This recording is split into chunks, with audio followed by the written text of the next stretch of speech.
Lecture 7, Interpreting St. Alphonsus Today. I'd like to begin with a reading from the treatise of St. Alphonsus, The Way to Converse Always and Familiarly with God. He writes, "Accustom yourself to speak to God one-to-one in a familiar manner as to one dearest friend you have, and who loves you best of all."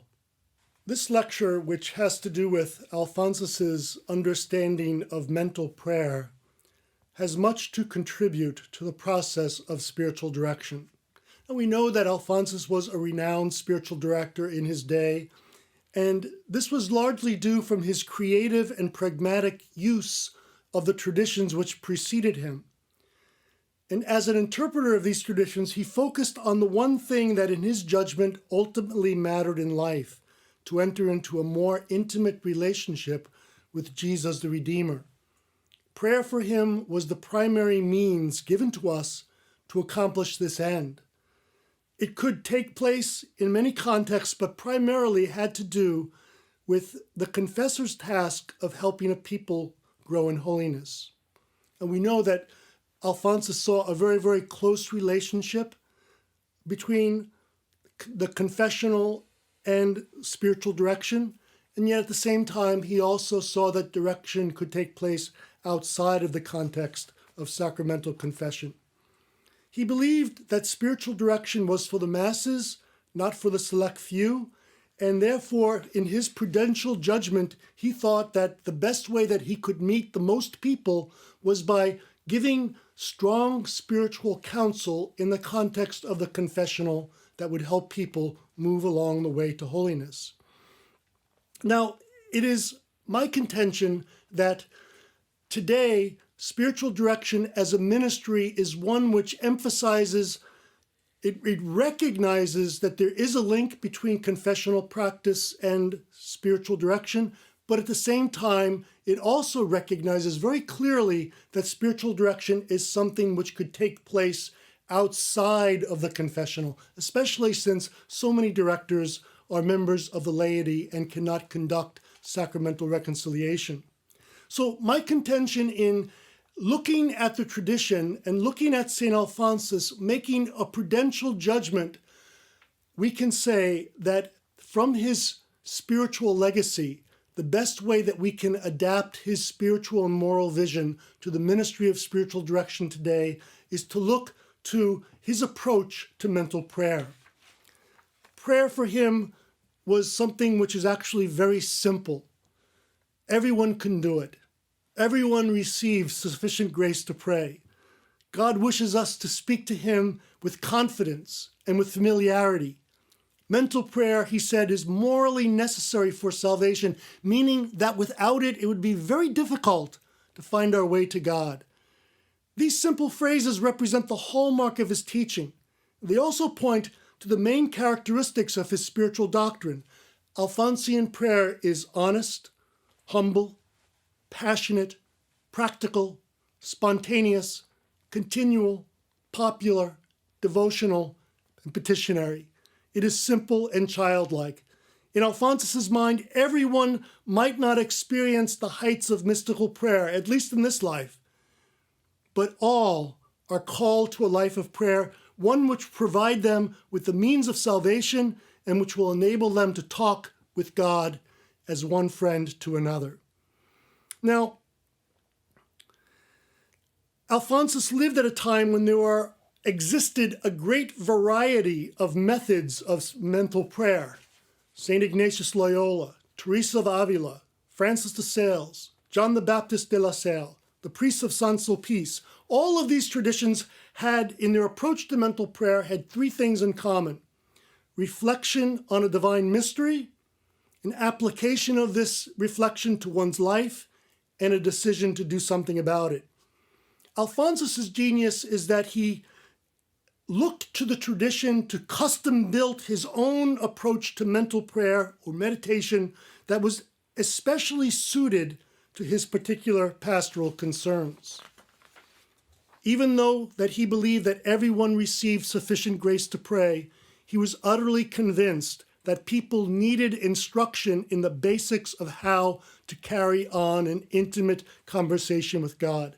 And mental prayer, in his mind, was the simplest, most expedient way of doing so. Without it, a person would be unable to pray as he or she ought. With it, that person was sure to enjoy a vital relationship with Christ.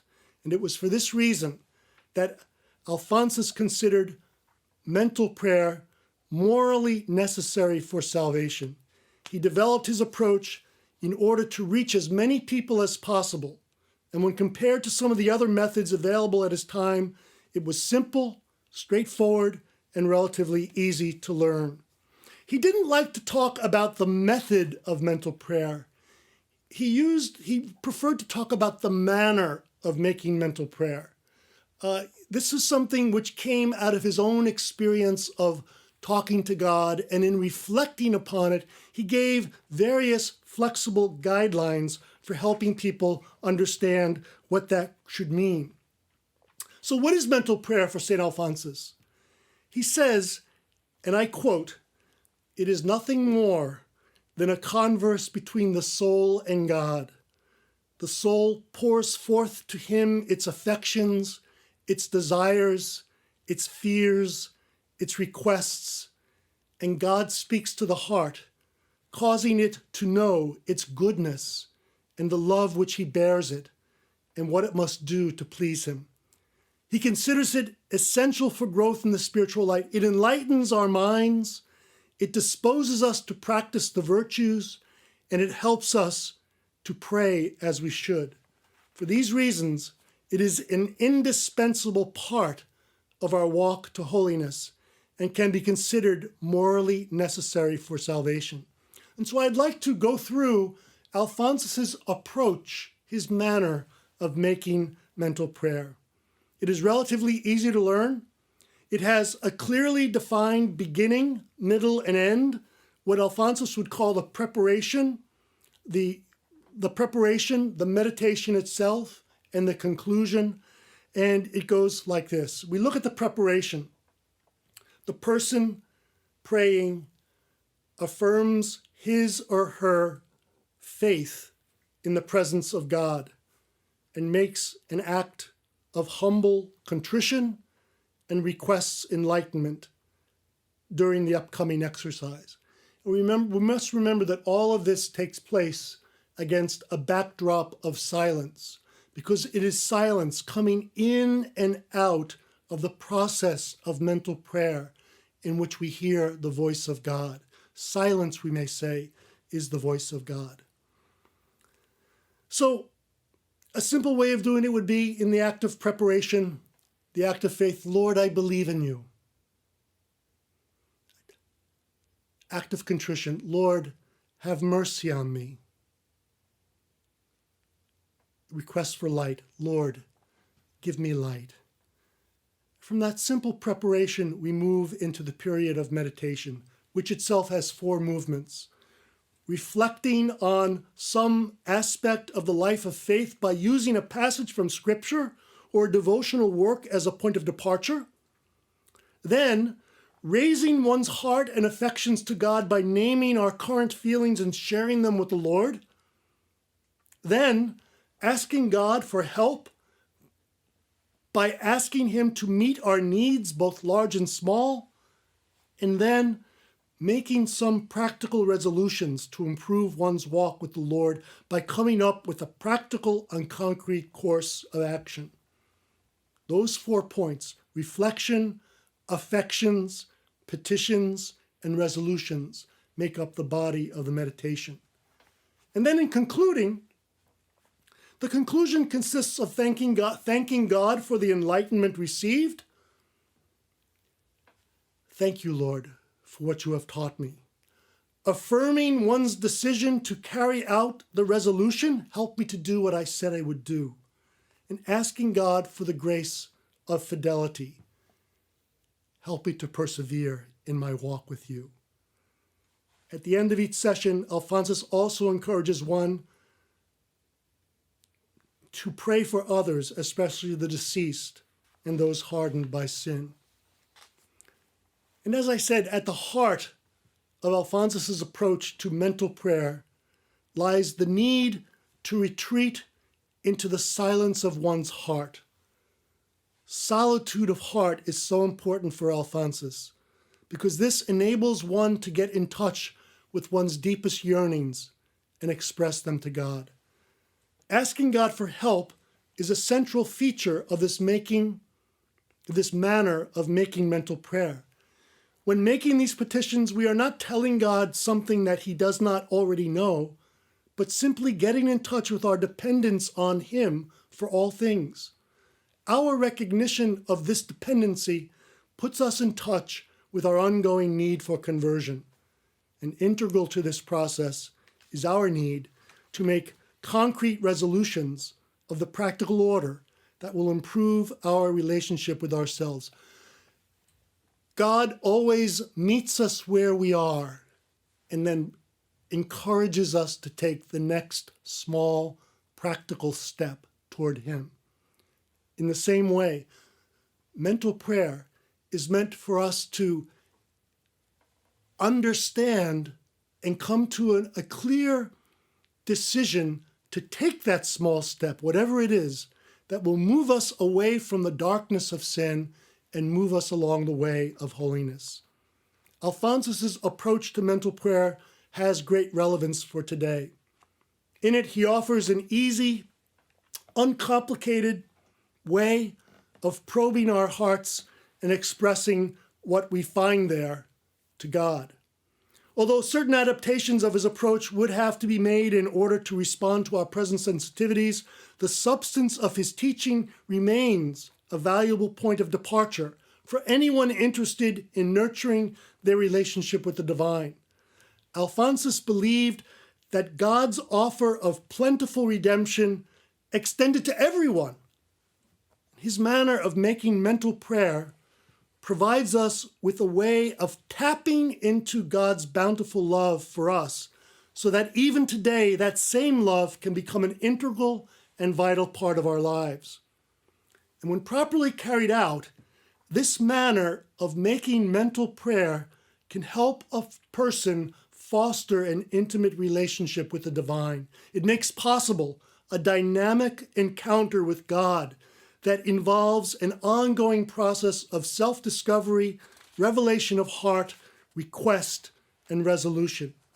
And interestingly enough, all these elements are directly applicable to the ministry of spiritual direction in the church today. Because what we're going to do is take this simple dynamic of mental prayer developed by St. Alphonsus, based on the tradition of the church and his assimilation of the great thinkers and spiritual writers before him, and simplifying it in a way that had relevance for the people of his day. The dynamics of mental prayer of St. Alphonsus can be applied to the dynamics of spiritual direction today. To conclude, Alphonsus simplified the approach to mental prayer and made it accessible to everyone, not simply clergy and religious. He simplified it because he believed it was morally necessary for salvation, and that even those who were illiterate and uneducated should be able to practice it. One way of remembering this approach is by connecting it with the beginning, middle, and end with the number 343. The beginning is associated with 3. Preparation, 3. An act of faith, Lord, I believe in you. An act of contrition, have mercy on me. And a request for enlightenment, give me light.